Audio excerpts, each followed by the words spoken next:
നമസ്കാരം, ആരി സ്പോർട്സിലേക്ക് സ്വാഗതം. ഇന്ന് 2024 ടാറ്റ IPLൻ്റെ എലിമിനേഷൻ റൗണ്ടാണ് നടക്കാൻ പോകുന്നത്. രാജസ്ഥാൻ റോയൽസും RCBയും തമ്മിലാണ് ഏറ്റുമുട്ടുന്നത്. ഇന്ന് വൈകുന്നേരം 7:30-ക്കാണ് മാച്ച് നടക്കാൻ പോകുന്നത്. ഒത്തിരി ഫാൻ ബേസ് ഉള്ളൊരു ടീം തന്നെയാണ് രാജസ്ഥാൻ റോയൽസ്. പ്രത്യേകിച്ച് കേരളത്തിൽ ഒരുപാട് ഫാൻ ബേസ് ഉള്ളൊരു ടീം തന്നെയാണ്. RCBയും ഒട്ടും പിന്നിലല്ല, അത്യാവശ്യം നല്ല ഫാൻ ബേസ് ഉള്ളൊരു ടീം തന്നെയാണ് RCB. ഒരു വശത്ത് കിങ് കോഹ്ലി, മറ്റൊരു വശത്ത് സഞ്ജു സാംസൺ. ഏതായാലും തീ വാറുന്നൊരു മാച്ച് തന്നെ നമുക്കൊന്ന് പ്രതീക്ഷിക്കാം.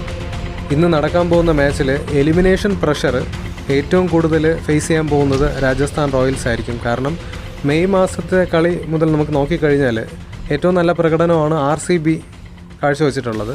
കമ്പാരിറ്റീവ്ലി രാജസ്ഥാൻ റോയൽസ് വളരെ പുവറായിട്ടുള്ളൊരു പെർഫോമൻസാണ് കാഴ്ചവെച്ചിട്ടുള്ളത്. സോ എലിമിനേഷൻ പ്രഷർ എന്ന് പറയുന്നത് ഇന്ന് രാജസ്ഥാൻ റോയൽസിന് വളരെ കൂടുതലായിരിക്കും.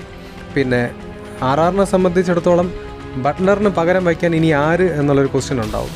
അതുപോലെ തന്നെ രാജസ്ഥാൻ റോയൽസിൻ്റെ ബാറ്റിംഗ് അല്ലെങ്കിൽ ബാറ്റ്സ്മാൻമാരുടെ ഒരു ബാറ്റിംഗ് സ്കോറിംഗ് രീതി നോക്കിക്കഴിഞ്ഞാൽ അഞ്ചാമത് സ്ലോവസ്റ്റ് രീതിയിലാണ്. എന്ന് പറഞ്ഞാൽ വളരെ 5ാമത്തെ സ്ഥാനത്താണ് നിൽക്കുന്നത് റൺ സ്കോറിംഗ് നടത്തുന്നത്. സോ കമ്പാരിറ്റീവ്ലി റൺ സ്കോർ ചെയ്യുന്നതും വളരെ ഒരു സ്ലോ രീതിയിലാണ്. പക്ഷേ ബൗളിംഗ് അത്യാവശ്യം ഒരു സെക്കൻഡ് സ്റ്റേജിലാണ്. എല്ലാ ടീമിനെയും വെച്ച് കമ്പയർ ചെയ്യുമ്പോൾ സെക്കൻഡ് സ്റ്റേജിലാണ് നിൽക്കുന്നത്.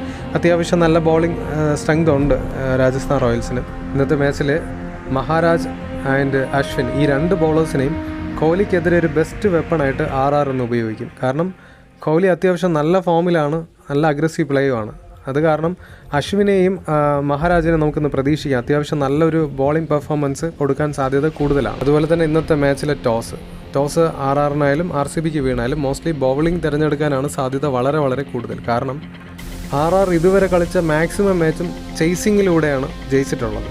പക്ഷേ RCB അങ്ങനെയല്ല, അത്യാവശ്യം 50-50 രീതിയിലാണ് കളി ജയിച്ചിട്ടുള്ളത്. അതുപോലെ തന്നെ വെതർ റിപ്പോർട്ട് പ്രകാരം മഞ്ഞ് വീഴ്ച അല്പം കൂടുതലാണ്, ഇന്നത്തെ ദിവസം കൂടുതലാണ്. അതും ഒരു കാരണമാവാം. മാച്ചിൽ RCBക്ക് എങ്ങനെ RRനെ ഹാൻഡിൽ ചെയ്യണം എന്നുള്ള വ്യക്തമായ പ്ലാനോടുകൂടെ തന്നെയാണ് ഇന്നത്തെ മാച്ച് അവർ കളിക്കാൻ പോകുന്നത്. അത്യാവശ്യം നല്ല ബൗളിംഗ് നിര, ബാറ്റിംഗ് നിരയും RCBയുടെ കയ്യിലുമുണ്ട്. അത്യാവശ്യം പവർഫുൾ തന്നെയാണ് RCB. ഈ മെയ് മാസത്തിന് ശേഷമുള്ള മാച്ച് കമ്പയർ ചെയ്യുമ്പോൾ RRനെ കമ്പയർ ചെയ്യുമ്പോൾ RCB വളരെ പവർഫുള്ളാണ്. അതുമാത്രമല്ല സിറാജ് സഞ്ജുവിൻ്റെ വിക്കറ്റ് 3 പ്രാവശ്യം എടുത്തിട്ടുണ്ട്. സോ സിറാജിന് എന്നൊരു പവർഫുൾ വെപ്പണായിട്ട് സഞ്ജുവിനെതിരെ മറ്റു ബാറ്റ്സ്മാൻമാർക്കെതിരെ യൂസ് ചെയ്യാനുള്ള ചാൻസ് വളരെ വളരെ കൂടുതലാണ്. എന്തായാലും രണ്ട് ടീമിനും ഓൾ ദി ബെസ്റ്റ്.